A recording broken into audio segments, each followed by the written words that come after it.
What if I told you that while South Africans were dying from COVID-19, a criminal syndicate was buying Lamborghinis and Bentleys with money meant for life-saving machines? What if I told you that when one brave woman tried to expose them, she was assassinated outside her home? This is the Tembisa Hospital corruption scandal, and it reaches all the way to the president's family. Welcome back, my people. Today, we're exposing one of South Africa's most shocking corruption scandals. A story of greed so vile it will make your blood boil. We're talking about 2.3 billion rand stolen from Tembisa Hospital during the pandemic. Money that should have bought ventilators, PPEs, and medicine was instead used to buy luxury cars, mansions, and party boats. And when whistleblower Tembisa Hospital tried to stop them, they silenced her forever. Picture this, the year is 2020. COVID-19 is ravaging the world.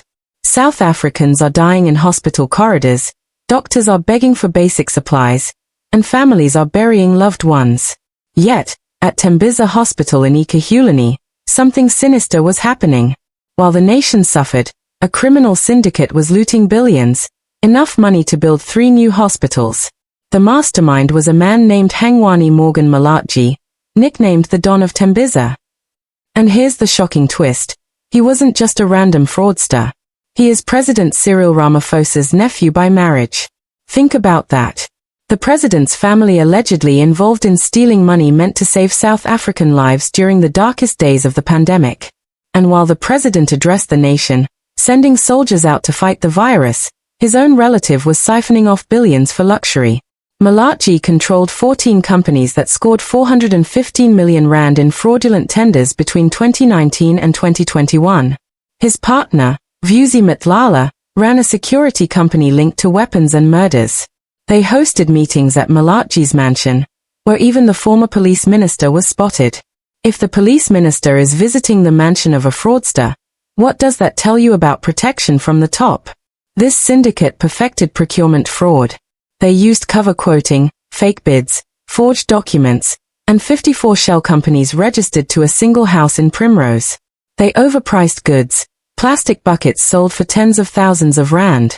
And while patients suffocated without ventilators, the syndicate bought 4 Lamborghinis, a Bentley, mansions in Sandton and Camps Bay, a luxury yacht, and over 310 million rand in property.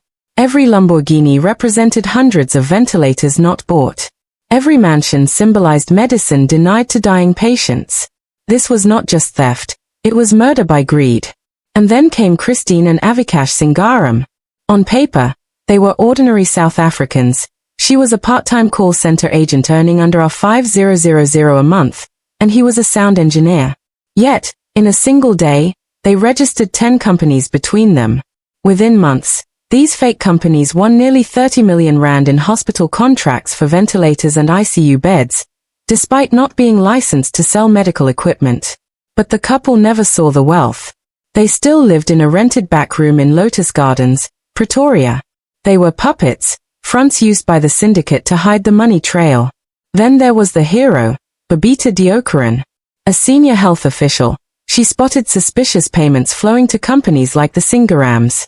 In August 2021, she compiled a detailed report exposing irregular tenders linked to the syndicate. She had the evidence. She had the courage. But just weeks later, she was assassinated outside her home. 7 bullets ended her life in front of her family. While Malachi cruised in his Lamborghini, Tembita's blood was spilled for daring to protect public funds. Her murder was a chilling warning: expose us, and you die. But Tembita's sacrifice wasn't in vain. Her reports triggered investigations by the Special Investigating Unit, National Treasury, and the Asset Forfeiture Unit. Soon, shocking family connections emerged. Malachi's link to Ramaphosa came through his first wife, Hope Maddow. Her brother, Basil, was Malachi's father. His mother was a high-ranking Limpopo health official. This placed Malachi at the center of a web that connected the president's family, health department insiders, and political protectors. And the rot spread wider. Deputy President Paul Mashatal's networks were linked to questionable tenders. Former Police Minister Baki Seal allegedly visited Malachi's mansion. Julius Malema condemned corruption publicly but maintained relationships with tenderpreneurs like Edwin Sodi. The same networks that looted state resources under Jacob Zuma simply rebranded under Ramaphosa. In 2022, when journalists exposed the scandal, something strange happened. Within 2 days, directors of 54 shell companies resigned simultaneously, handing them to one man, Stefan Govindra. This was a coordinated cover-up to shield the masterminds. Meanwhile, some players disappeared, while others remained untouched. The little fish were sacrificed, but the big sharks swam free. Finally, in August 2025, justice showed signs of life. The Asset Forfeiture Unit froze 226 million rand in Malachi's assets, including the Lamborghinis, Bentley, mansions, and luxury yacht. 2 weeks later, another 47 million rand linked to the Mizibuko syndicate was seized. Civil society groups hailed the breakthrough but demanded more: swift prosecutions, asset recoveries, and protection for whistleblowers. Because here's the bitter truth. While assets were seized, the masterminds who ordered Babita's murder remain free. 6 men were convicted for pulling the trigger, but those who gave the order walk among us. The Tembisa scandal shows what corruption really costs.